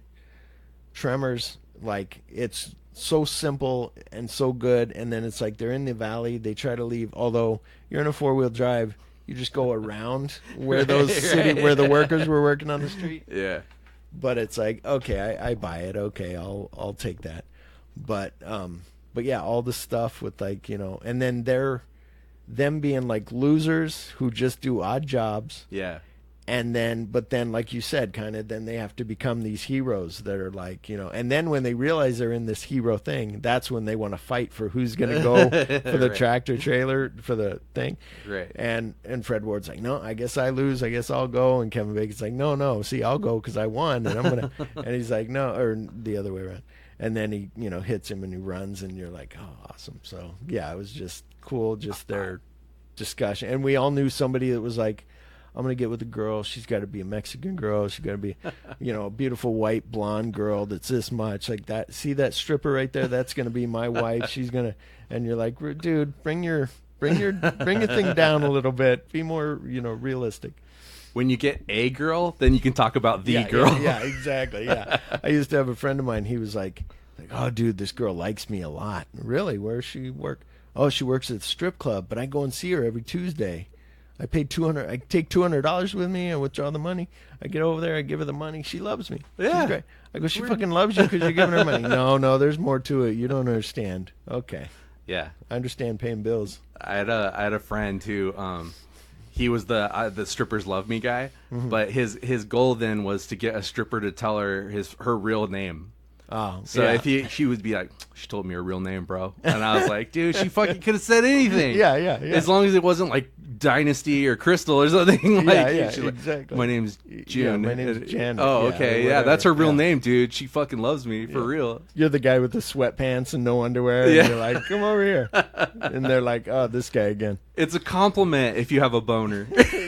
Yeah, that's what the guys always think, and then the girls are like, oh, gross. You go dance for that guy. No, I'm the guy at the bachelor party who his friend like gets the blow pop out of the girl's pussy. He's like, this was in her pussy, and now I'm eating it, and I'm like, and now you have herpes. Congratulations. Yeah, exactly. Oh God. Oh wow. I think I was at that party. So yeah, this movie. If nobody's seen this movie, you need to jump out and see this movie. I bought it. It's on a classic. Amazon. So Remo Williams is on Vudu for free with ads. Or you could, you know, I bought it for like $7 used, and Tremors I got on Blu-ray for like $7.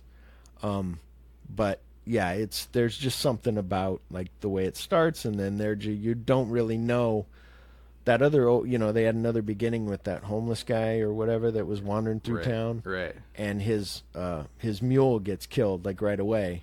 And you're just like, whoa, that's kind of like it was rough for one because his acting was horrible. Right. But then for two, just because it started that way, it was better to kind of, what is it? We don't know. You know, what is she? She's a geologist. No, she's seismologist, you know. Right. And then you find out, oh, wait, what is this? There's a killer on the loose. And then it's like, no, something grabbed your truck, the graboids. Oh, okay. Right. You know, and then they're all into like, give us $5, you know, he goes, I'll give you $5 for it. And they go, no, he goes, 20. And he goes, how about 15? And then he's got to sign up $3 to take a picture with the graboids. He's like, oh, and he goes, that's what you get for thinking ahead. The man who thinks of the future. him and Fred Ward and Kevin Bacon like play off each other so well. Like that, their buddy chemistry in the beginning of the movie is so good. And I remember thinking at the time, like even in the 80s when it came out, it was kind of like this was an exploitation film even of the time. Yeah. But having Kevin Bacon in it, it kind of gave it legitimacy. Yeah, yeah. And that was one of the first times that I had seen something like that. And I was like, oh, good for Kevin Bacon for like, elevating this movie. But then I heard later that he fell down on the concrete and was like telling his wife, I'm in a movie with giant worms. This is what my career has come to. It sucks. Yeah. But no, I like that part when, and my buddy used the line on me the other day when I was like, oh yeah, I'm recording this Tremors episode. It's the thing where Chang goes, hey, can you fix the pulley is broken on the freezer. Can you fix that? And then he goes, yeah, sure. And Kevin Bacon goes to walk over to it, and Fred Ward's like, no, not now. We got shit to do. We got a schedule to keep. And then he's like, oh, we don't do anything now, so we can do it later. Earl explained it to me. So yeah, I love that. So good. And then just leading up to it, like all the stuff of then when you finally see them, and when you're just like, what's going on? And then the humor of it, and just everything. It's just so good. I'm sorry I don't have it as laid out as I did with No, that's all right. I love when they first see the worm and it hits the concrete barrier. Yeah. And it dies, but its head comes through and you get to see it. Like, I remember as a kid being like, fuck, like, this is crazy. Yeah. And, they buried a big, huge worm to, make that look that cool, Yeah, yeah. Well, and just as you were younger than me, but I was like, that was 1990. I'd just graduated high school, and I was like, this is awesome. Like, it's different, like you said, an exploitation film, but it's also like something about it. It's not your regular movie. It's like right around then was, like I said, about Miami Blues came out, and that was a weird, different film. This one was like, different. You weren't expecting. Usually it was straight horror, or it was, comedy or drama or whatever. And this was like right in the middle, and it was like, that's perfect where, it's good, where that's what on this stuff where like you and I on your show are going to do Red Heat.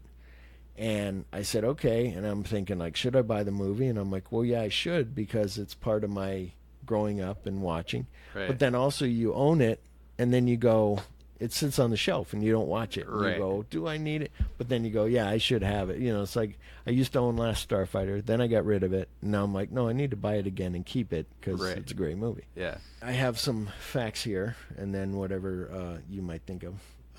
But Slither has a Tremors Easter egg on it. Does it? James Gunn, the director behind the Guardians of the Galaxy franchise, is a horror fanatic. He grew up observing over anything with a little guts and gore, from Night of the Living Dead to Shivers. I've never seen Shivers. But when it came time to make a big budget horror flick of his own, he wanted to emulate the tongue-in-cheek from one of his favorites, Tremors. Not only did this 2006 horror hit Slither feature some worm-based horror, but he even named the school where Elizabeth Banks' character taught the Earl Bassett Community School. Oh, nice. After Fred Ward's long-running franchise hero. So that was cool. And then thank test audiences for the final smooch, where it was just going to be them driving off and just being like, we're still going to Bisbee. And then all of a sudden going, well, maybe we should come back. And then they turn around, and that's how it ends. And people are like, but you had this sexual tension, and now you're not going to. So then they go, okay. So then they shot where he kisses her on the street. Okay. And they're like, oh, okay. And then to get a PG-13 rating. Now, I didn't notice this till I started watching the making of and writing these facts down.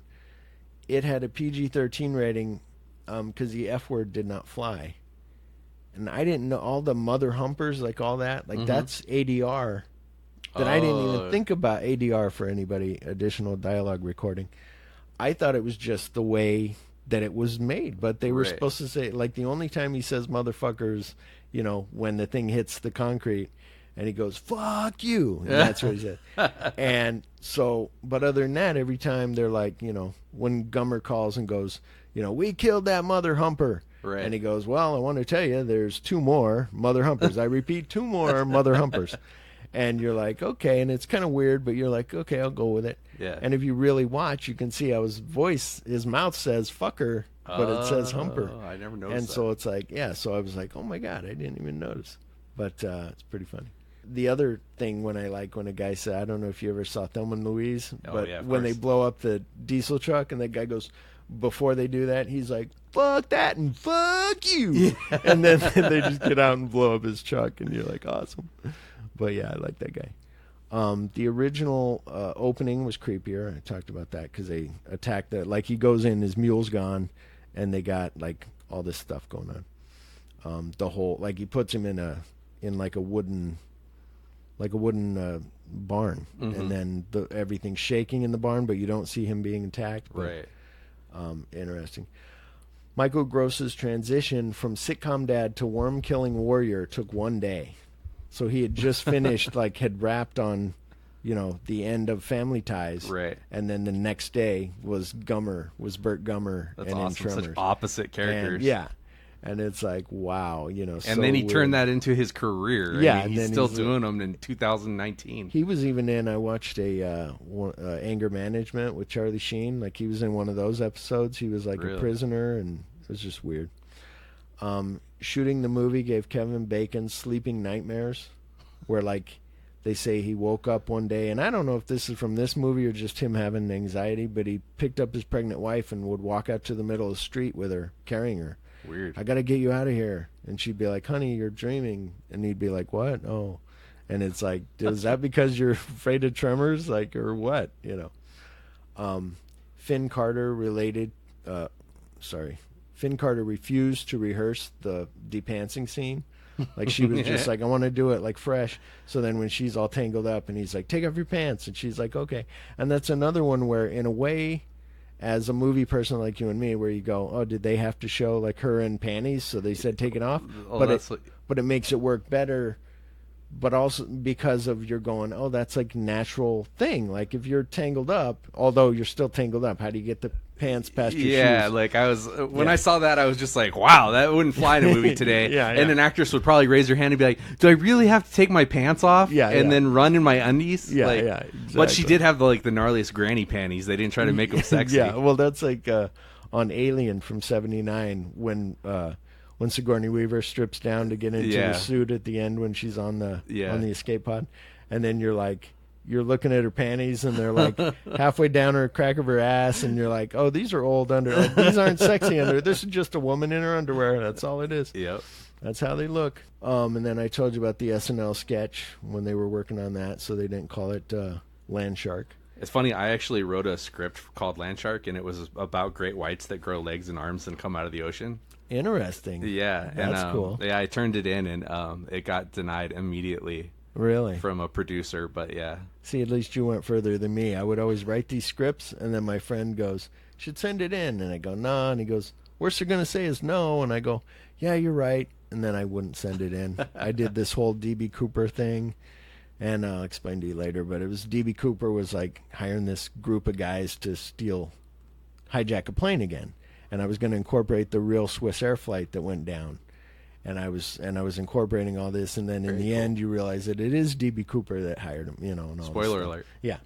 And then it was like, oh, man. But then when I was working at the video store, I was manager of a video store, and I told this girl the story one time. I go, I have this idea for this thing. I go, but it jumps back and forth in time and breaks my mind just trying to think how to write it. Mm-hmm. And after I told her the story, she goes, I just got chills. She goes, you need to write that story. That was... And I go, okay. And I went home and started, and I wrote it chronologically and then broke it up and put it. Oh, cool. So it jumped back and forth like a Snake Eyes type thing. Yeah. But anyway, and then I didn't do anything with it. But that was my biggest script that I wrote. And then Actually, I had some others. I got to a producer named Rob Gallagher, and he was interested in I did an Alice in Wonderland Western. So it was the whole story of Alice in Wonderland, but told as a straight Western. Cool. And the guy, Gunslinger, was named Alice, but he was a dude and everything. And I got very close on that, but as they were producing it, it was like every nightmare person thing that you've heard from like a story where studios like he should have a dog, like the movie Big Picture. Have you seen that? No, yeah, I have. Yeah, exactly. It was that exactly was so like that. where he's like, it was a beautiful script that he wrote, and then they're like, can you make it in a house with a bunch of girls in bikinis? And he's like, all right. And the further it goes, like you're saying, then that's how it went until it was complete dog shit. I sent them a final draft of dog shit that had everything they wanted. Yeah. And then they're like, I think we're gonna pass.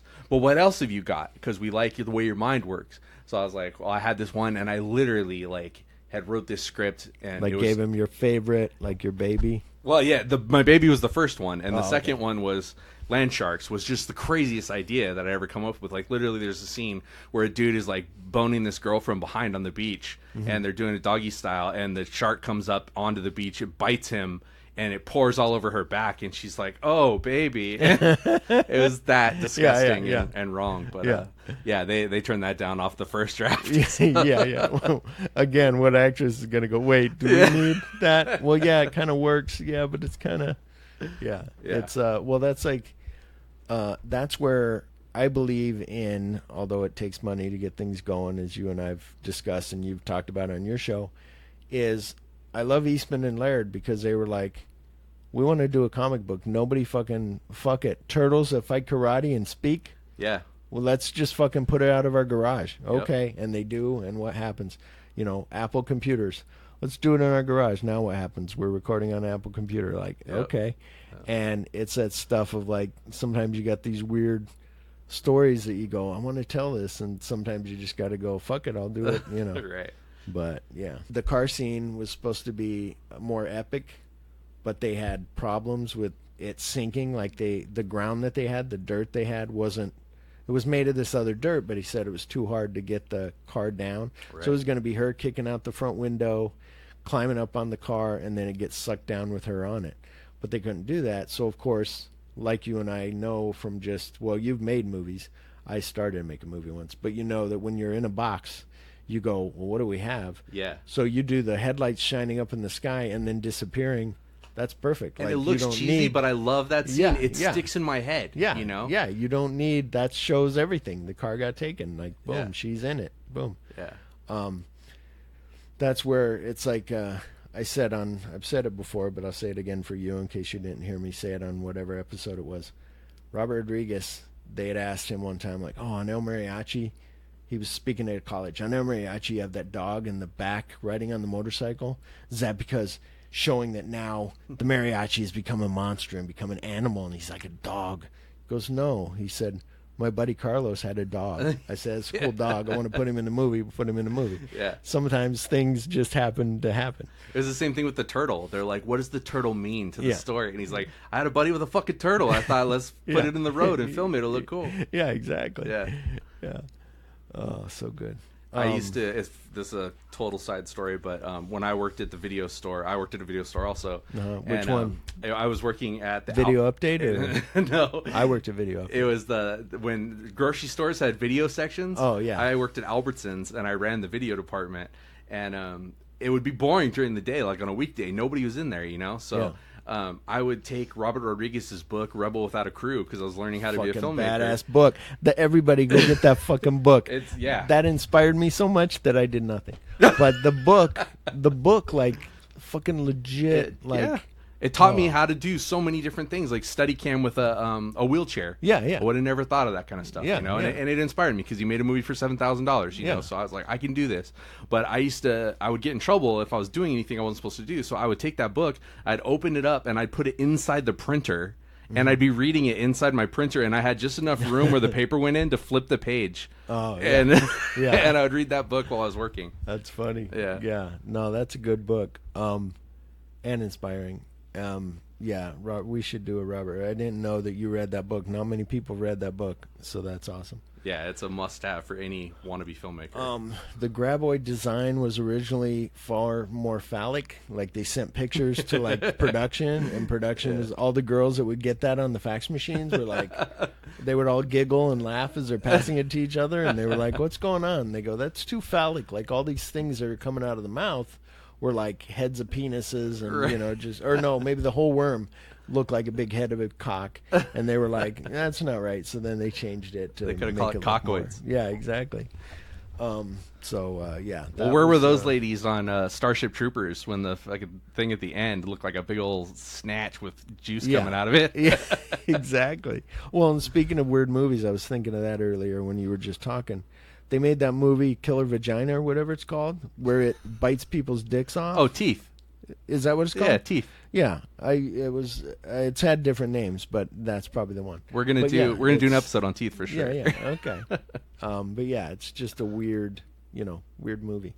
But that's the thing. Sometimes that shit can get made, or you look at other stuff and you go, "Wow, the Meg could get made," but my stuff, you can't make something else. But now that Disney owns everything, now it's like, okay, I guess we're in this world. Well, independent movies are dead. Yeah, the only chance you have is horror right now. Yeah, and even that is like Jason Blum is like turned independent horror into a huge franchise thing. Yeah, so it's just like, what where do you go from here? But I think it might end up feeding back into it. Like it might come back again. Like I think it will. Tired I think it will. Yeah. Just like Joe Merle was saying on the last episode, and I felt the same. Like that Spider-Man movie was good, but it was kind of like, okay, I'm kind of burnt out. Like I'm right. Yeah. I mean, I'm good. Like we've had just too much Spider-Man. Yeah, and too much of too much everything. superheroes. Yeah. No, I agree. It's like and it's like no, and then they're still gonna do them. And I think in a way, but it might get the new fans to go, people who are younger. Right. It's like I said about that guy that I met who's 21, who was like, my favorite movies are Marvel movies, because he's seen them since he was 10. Yeah. And, when I mentioned Fight Club or Heat or any of those, he had no idea what I was talking about. Right, yeah. So it's and I can't even, I couldn't even tell you, a cool thing that happened in a Marvel movie. Yeah. I'd be like, oh, there's this one scene that I love so much. Yeah. It's just, they kind of all blend together. Yeah. It just seems like the last 20 years, it's just been Marvel, Marvel, Marvel. And, I miss the days of, the 89 Batman. That was so big because there was nothing else. Did I share that thing with you? It was like it was 89 Batman, but it was cut, really cool, and it was, a cool trailer, and it lasted, but I go, this makes me want to watch 89 Batman again. Right, it's awesome. But, yeah, it was, when that came out, it was so, different, and, oh. And Christopher Reeve was Superman. There was no other Superman. Yeah, exactly. And I miss it.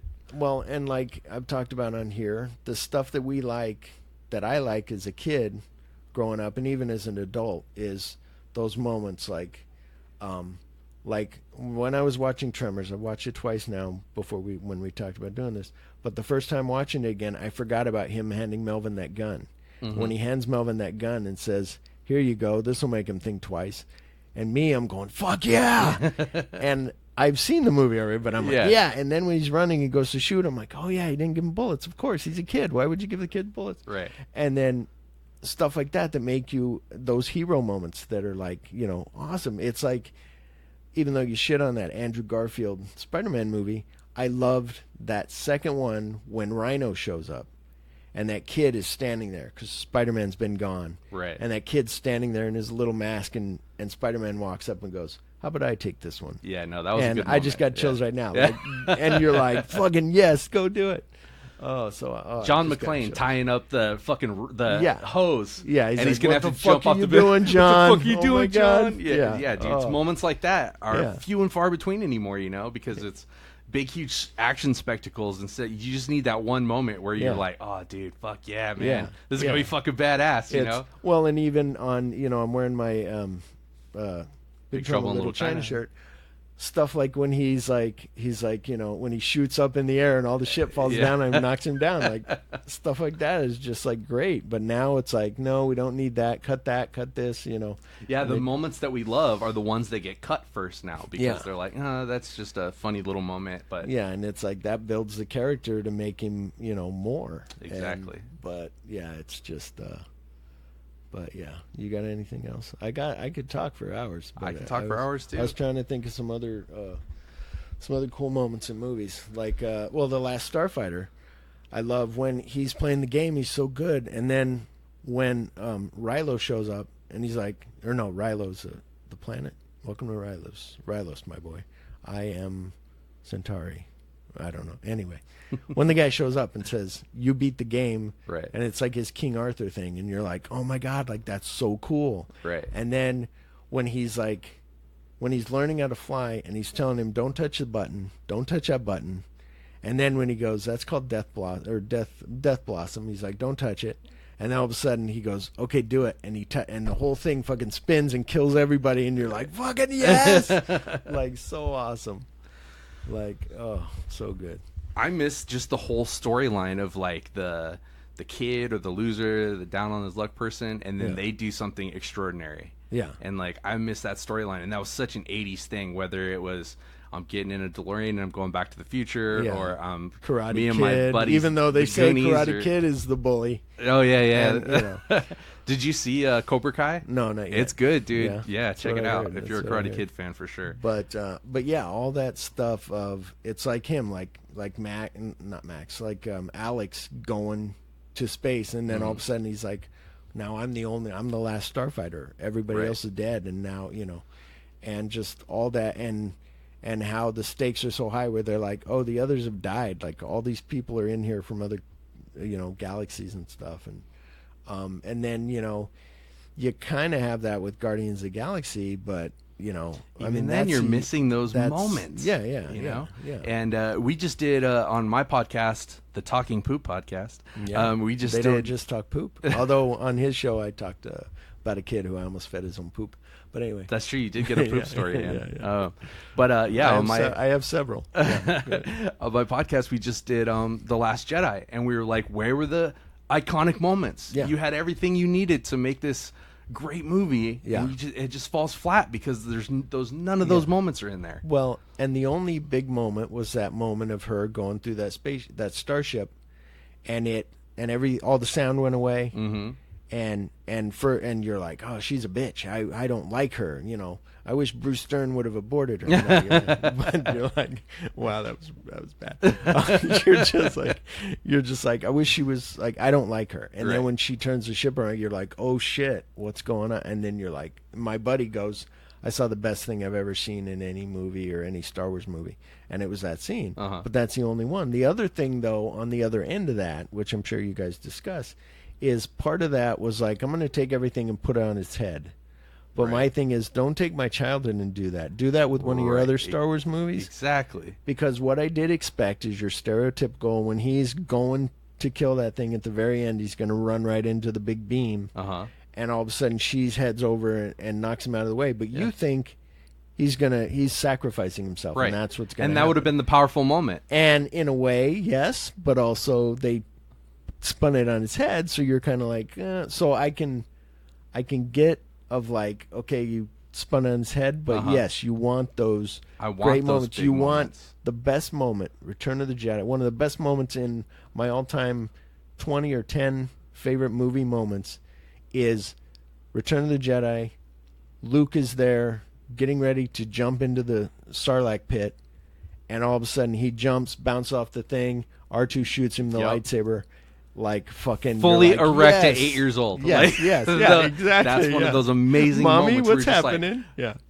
Who cares what happens for the next 20 minutes because I'm still psyched about that thing. You know? So and that's what was missing. And they almost had that moment in Last Jedi when Kylo says, "Every gun we have, fire at that man," and it just blows it to fuck. And then Luke walks out and brushes the dust off. If he would have really been there and like force fielded himself, that would have been fucking cool. But they kill the moment because they're like, well, he wasn't even there. Yeah, because that's what you were waiting for. He's a fucking hologram. Was now Luke is as strong as he's ever been, stronger than Return of the Jedi. Right. I'm gonna get to see him fucking. He's just gonna destroy those AT-ATs by just his fingers. Yeah. And all of a sudden it was like, no, there was nothing. And my wife, I remember, I think my wife was asleep through most of it, but I think she woke up and was like, what happened? And I go, he died. He died? Isn't that Luke Skywalker that you always talk about? Yeah, he's dead. Like, what? I want to just like, I want to meet your wife and test her and be like, ask her about, tell me what Last Jedi is about. And she just knows like, she'll go, I saw the beginning. I saw the beginning. I fell asleep and I woke up at the end when, all that stuff. I think because Peter Mayhew just died, they should redo Star Wars, but only just to give Chewie a medal at the end. Like, just to be like, here you go, you know. Well, and that pisses me off, too, because even in The Last Jedi, you can tell that Chewie was not Peter Mayhew. He moved different. Yeah. And it's the same thing with the other Predators. Like, nobody moves like the guy that did the first two. Yeah, that he was that, and he was Harry and the Hendersons, and he was the alien, wasn't he? Yeah. Was he the alien? Three, yeah. But yeah, that guy moved like, and I understand like these actors get too old to do it or whatever. But Chewie was just so misused. That guy ended up dying. Yeah, every giant man dies. Yeah, exactly. Good thing we're not giants. Yeah, exactly. But I'm sorry, you were saying the moves of Chewbacca. I'm sorry. Oh yeah, I was just saying that like it's such a shame what's going on with Chew. Like they just have Chewbacca as this ancillary character, and they spend 45 minutes with Rose and what's the dude's name? Rose and Jack from Titanic. Now you're talking let's talk about a hero moment. Oh my gosh, that's the #1 movie that Alicia wants to do. When she reaches in her pocket and pulls. That she's got Jack's jacket. She has got the ring, and you're like, oh shit, she's gonna fucking. Yeah. And then you're thinking that's how she made her money and did what she wants, and then she still got it at the end. Yeah. And you're like, okay. Anyway, that's Titanic story. Tell her she can call me. We'll do Titanic. All right, you two can do Titanic together. And the beat, you guys could do Titanic and then do the beat and make her watch the beach. Oh But yeah, it's Star Wars. I'm glad that they're only doing 3 and then they're going to be done, and I'm hoping this other one that J.J. Abrams is going, okay, I understand what everybody wants. Right. They want Rey flipping over that thing, and you know, they want Kylo dead, and they want, you know, whatever. And, you know, but then also they're going to continue with this Star Wars story. It's just like the Terminator movies where you go, okay, Terminator 3. I remember I told my friend, Terminator 3 was actually okay. You should see it. And then he watched it and he was like, that was horrible. You told me that I should watch this? He goes, why do I keep listening to you? I said, should we see Broken Arrow or Rumble in the Bronx? You said, let's go see Broken Arrow because John Woo did it. We go see Broken Arrow. It sucks. Yeah. Rumble in the Bronx is badass. Should have went somewhere. And now you're telling me see Terminator 3 and it sucks. But Terminator 3 at the end, like the bombs hit and they were in the shelter with the president. That was cool. Or the general or whatever. And then you're like, cool. And then the next one was like, in the future now, and it was all different. And then after that was we're going to redo, now we're doing Genesis, and then we're doing Terminator, and then that Terminator was actually, it incorporated the first one, but they still changed the whole story, and now you're like, you just keep changing it, so you can just keep putting these out because you keep changing the story how it's going to lead. Yeah. So it's like, you know, I'm upset, but I keep going to see the movies. Me too. Yeah, I'll go see this new one, and I'd say from the trailer it looks like dog shit. Yeah, and I'm like, I hate this. I can't wait to see it. Yeah, I'm like, I hope it's good, but yeah, you know that it might not be, but it won't be a Remo Williams. I guess if that's how we can end the show, because I think you and I could talk forever, and it's already, you know.